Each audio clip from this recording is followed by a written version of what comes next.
fourth straight win, but are you concerned that the team hasn't been able to build or maintain distance really over the past month in the way the team did earlier in the season?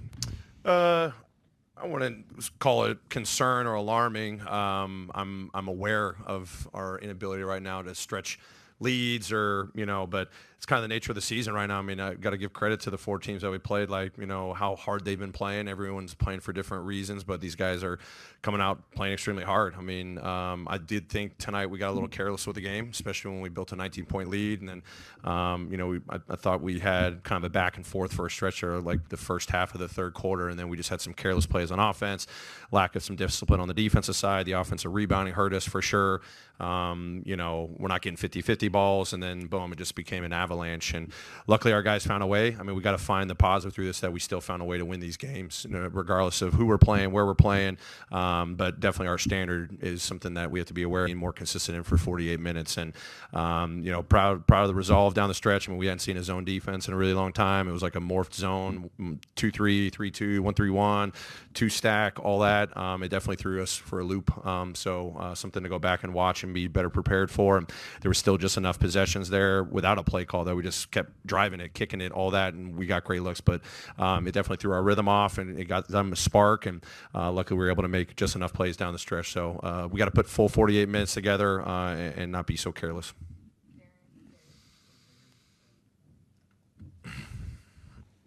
Coach, right here, Luke Kennard got you 30 points off the bench, his best shooting performance since January.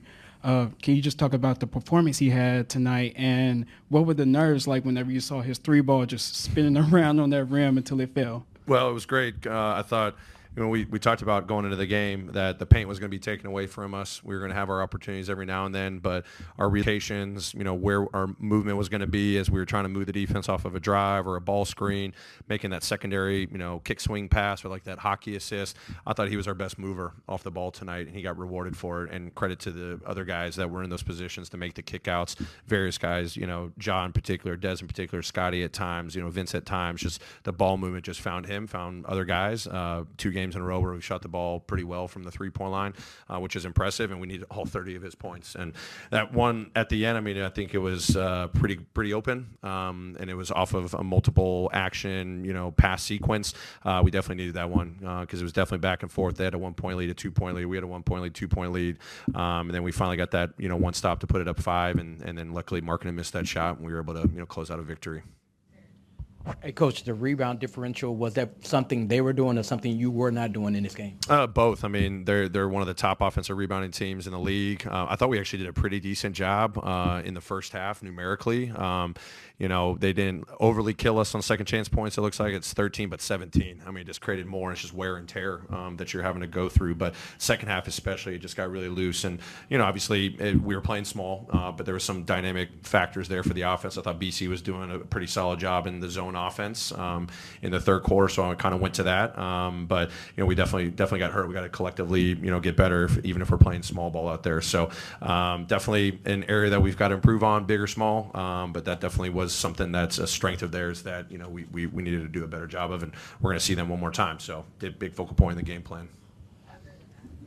Taylor, even with going small against a Utah team that had Collins, Markkanen, Kessler out there, what sort of advantages do you think that smaller lineup posed, even with the size differential and the rebounding differential? Yeah, I mean, it's they definitely went to the zone, so that kind of negated maybe some of our offensive advantages. Playing small, our airtime decisions and driving them and getting by their length and kicking out and putting them in rotations, which I thought we had until they went to the zone. And then when we were in the zone, it was just clunky for us. So I was just kind of piece together, having Luke out there shooting the ball great, Ja big time threes, Des big time threes. So having that stretchability out there, even with their length and size, having those playmakers that hopefully we're going to break through, and not always just a pick and roll, but a kick out to a drive and then a relocation, all that. Like, again, we only had that maybe 15-20% of the time. The rest of the time it was just super clunky. But I try to go with my gut on who I thought was going to kind of break through the zone offensively, and we were just going to have to scrap on the defensive side. We were switching 1 through 4, trying to keep Kessler off the boards was a challenge, but I liked our physicality on the ball, against a drive-heavy team. Taylor right here in the back. There was, I know people have talked about Gigi's defense. There was a sequence where it looked like he got lost in the second quarter. You called timeout, kind of clapped his direction and yelled something at him. What was said? What did you see on that possession that clearly had you at least a little bit upset? Yeah, I mean, to his credit, I mean, he understood what his mistakes were.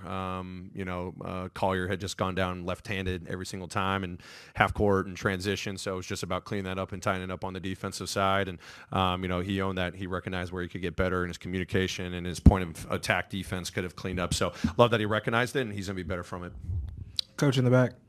Obviously, Utah was able to close the gap there in that third quarter, but kind of in the fourth, a lot of energy from Brandon Clark, especially in the beginning, and then Scotty as well with his defense. And we know you call upon him for that all the time. But how big was that in that fourth quarter to kind of help you guys pull away? That was big time. I mean, I talked about going into the fourth quarter, how the first three quarters we were just really careless. We were kind of nonchalant with the game. We had to tighten it up. We have an opportunity right here, the last 12 minutes to set a tone here defensively with our activity. And, we talked about the zone offense because we needed to be organized there. And, their defensive activity was huge. I mean, BC created a couple steals there, creates that 50-50 ball. We get the timeout. I don't think we converted on the next possession, but that just was a spark that we needed. Those guys, we lean on them a lot for a lot of different things, but especially on the defensive side, whether it's point of attack defense with Scotty, then we start switching, and then BC's on these guards and, putting friction and resistance on them on the perimeter. He's getting a whole lot better in that area, and those guys were huge for us tonight. Taylor, what is it that you want to consistently see from Luke Kennard from the perspective of how he can, when he gets looks, they're falling for the most part, but how he can consistently get these looks and consistently have these type of attempts on a night-to-night basis? Yeah, I mean, I think give him a lot of credit. I mean, he's also been one of our best playmakers throughout the season, for stretches.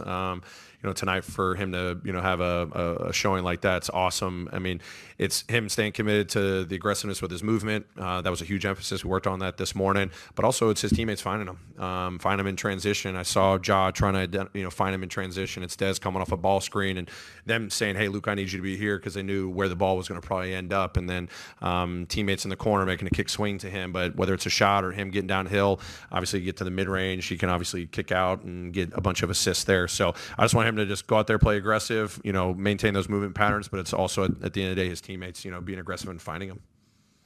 Great. Thanks, everyone. Appreciate it.